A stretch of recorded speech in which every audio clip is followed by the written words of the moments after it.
இந்த பூமியில வந்து அத்தனை இருந்தது. கல்வியில் சிறந்த நாடா இருந்தது. ம். சுபிக்ஷமாகட்டும், அப்படி தங்கமாகட்டும், செல்வ வெள்ளியாக செழிப்பா எல்லாமே சர்வ இருந்தது. செழிப்பா இருந்தது. ம். அப்ப பார்த்தீங்கன்னா, நம்ம நாடு வந்து எங்கேயாவது படையெடுத்து போச்சுன்னு எங்கனா சரித்திரம் இருக்கா? ஆமா.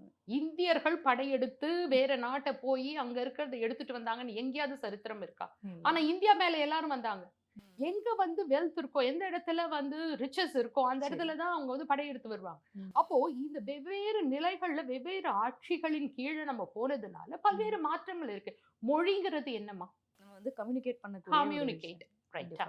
மனிதர்களுக்கு மனிதர் கம்யூனிகேட் பண்றது தான் ஆமா. நம்ம மொழி. நெனைக்கிறது என்னவோ நம்ம வந்து பேசி அதை கம்யூனிகேட் வார்த்தை பண்றோம். வடிவமாக வெளியெடுக்கிறோம். வார்த்தை என்பது அதிர்வுகள். வைப்ரேஷன்.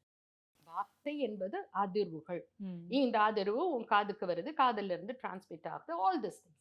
ம். அப்போ வார்த்தை என்பது அக்ஷரங்கள் என்பது அதிர்வுகள்.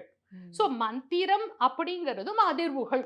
இல்ல சிலர் வந்து என்கிட்ட கேட்பாங்க, சமஸ்கிருதத்துல சொன்னா தான் கடவுளுக்கு புரியுமா? அது கடவுளுக்கு பெரும்பாலுமா அத வந்து புரியவே சொல்லிடுவாங்க. வேண்டாம்ப்பா. நீ சரி. என்னத்த கேட்டு கடவுள் புரிஞ்சுக்க போறாரு? சிலர் கேட்பாங்க, கடவுள் பேசுனா என்ன மொழியில பேசுவார்?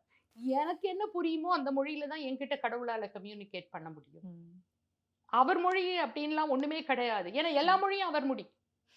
எல்லா அதிர்வுகளும் அவரிடத்தில் வந்தது. அவனின்றி ஓரணுவும் அசையாது. எல்லா மதங்களினுடைய அடிப்படையும் இதுதான். என்னால பைபிள் கூட கோட் பண்ண முடியும். ஆதியிலே வார்த்தை இருந்தது. அந்த வார்த்தை தேவனாய் இருந்தது. அந்த வார்த்தை தேவனோடு இருந்தது. அவ்வளவுதான் முடிஞ்சு போச்சு. சோ ம். எல்லா இடமுமே அதிர்வுகள், வைப்ரேஷன்ஸ். அந்த வைப்ரேஷன்ஸ் தொடங்கக்கூடிய ஒரு இடம் தான் ஒரு நிக்கமற நிறைந்திருந்த ஆற்றல் களம் தான் இறைவன்.